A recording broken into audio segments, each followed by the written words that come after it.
जय हिंद दोस्तों। कि भारत जैसे देश में एक गलती दो लोग करते हैं, यानी कि एक अमीर व्यक्ति तो एक गरीब व्यक्ति, लेकिन एक अमीर की सज़ा माफ़ हो जाती है लेकिन गरीब व्यक्ति को सज़ा मिल जाती है।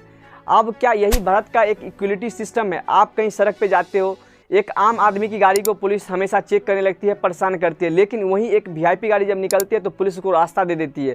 तो आप सोच के देखो, क्या यही भारत का एक इक्वलिटी सिस्टम है? यानी कि समानता का जो अधिकार है भारत में दिया गया, क्या यही है कि सबको कानून के नज़र में समान नज़र से देखता है? तो आइए आज जानते हैं इस वीडियो में कि क्या कहता है आर्टिकल 14। तो आर्टिकल 14 ये भारत के संविधान के भाग 3 में इसका डिस्कस किया गया है मौलिक अधिकार में। ये मौलिक अधिकार का पहला आर्टिकल है, आर्टिकल 14, जिसमें यह जिक्र परिभाषित किया गया है कि भारत राज्य क्षेत्र के अंदर रहने वाले किसी भी व्यक्ति के साथ विधि के समक्ष समता एवं विधि का समान संरक्षण से राज्य वंचित नहीं करेगा। यानी कि ये चीज़ साफ साफ शब्दों में कहता है, विधि के समक्ष समता, यानी कि इक्वलिटी बिफोर लॉ। कानून के नज़र में कोई भी व्यक्ति अमीर नहीं, कोई भी व्यक्ति गरीब नहीं, कोई राजा नहीं, कोई वीआईपी नहीं। आप ये सोच के देखो, सब एक समान है। क्या आप रोड पे चलते हो या किसी ट्रेन में चलते हो, किसी कहीं ट्रेवल करते हो भारत राज्य क्षेत्र के अंदर, कि आपको ऐसी चीज़ें लगती हैं कि क्या सब समान है?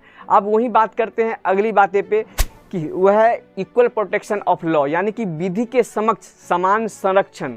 राज्य ऐसा कहता है कि इसका मतलब ऐसा नहीं कि सबको एक ट्रीट करना है, नहीं, यह रीजनेबल क्लासिफिकेशन को जस्टिफाई करता है।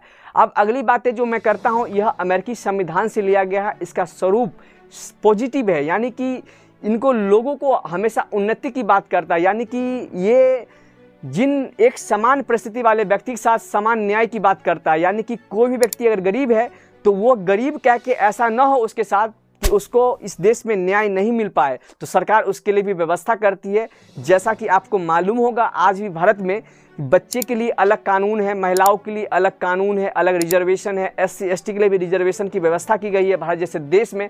तो हम इन सब चीज़ों को देखते हैं तो आप एक चीज़ मान के देखो, ये आर्टिकल 14 का ही जो इक्वल प्रोटेक्शन ऑफ लॉ है, इसका एक अच्छा उदाहरण आपको मिल जाएगा कि सरकार इन सब को संरक्षण करने के लिए सरकार कितना व्यवस्था करती है। आखिर रीजनेबल क्लासिफिकेशन को जस्टिफाई करता है, यानी कि तर्कसंगत भेदभाव को यह समर्थन करता है। नहीं, ये जो भेदभाव है यह मनमाना ना हो, किसी पर थोप देना ना हो। आखिर क्या आर्टिकल 14 एब्सोल्यूट है, यानी कि यह सीमित नहीं है? तो नहीं, आर्टिकल ये विदेशी एम्बेसी, यानी कि ये जो विदेशी राजनयिक है उन पर यह लागू नहीं होता है। यानी कि भारत के जितने भी राज्य क्षेत्र में 3 के राष्ट्रपति, राज्यपाल को न्यायालय से विशेष उन्मुक्ति प्राप्त है, यानी कि उनको किसी भी चीज़ के लिए उनको न्यायालय में खड़ा नहीं किया जा सकता उनके कार्यकाल के दौरान।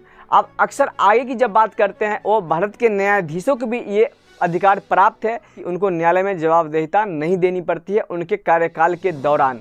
अब आगे जब हम बात करते हैं कि आर्टिकल 14 बाकी में क्या भारत में एकता लाती है या समता लाती है या नहीं लाती है, तो अब हम इस पर जब बात करते हैं तो भारत का जो मेन कारण है आज तक कि लोगों के पास आज जानकारी नहीं है कि उनके अधिकार क्या है। वो मौलिक अधिकार वो गारंटी है जो हर एक व्यक्ति के चौमुखी विकास के लिए आवश्यक है।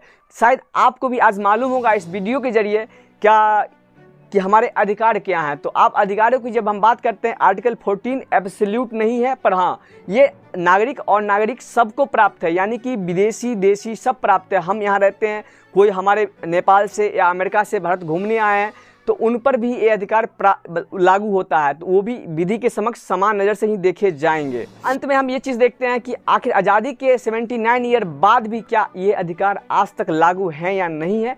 तो आप अपने जीवन से ज़रूर इसका मूल्यांकन करिएगा। अगर आपको लगे आपकी राय में क्या आर्टिकल 14 आपके जीवन में लागू है या नहीं है, तो आप कमेंट बॉक्स में अपना उत्तर जरूर पिन करिएगा, क्योंकि आपकी भी एक्सप्लेनेशन को मैं समझना कोशिश करूंगा समझने का, और शायद आपकी बात अच्छी लगेगी तो मैं आगे वीडियो में भी करूंगा। और ख़ासकर वीडियो आपको अच्छी लगे तो लाइक शेयर ज़रूर करिएगा, और ख़ासकर अगर कोई बात से आप प्रभावित होंगे तो प्लीज़ आप मेरे चैनल को ज़रूर सब्सक्राइब करिएगा। और अंत में हमें दीजिए इजाज़त। जय हिंद, जय भारत, जय बिहार। मिलते हैं किसी अगली वीडियो में, तब तक के लिए धन्यवाद।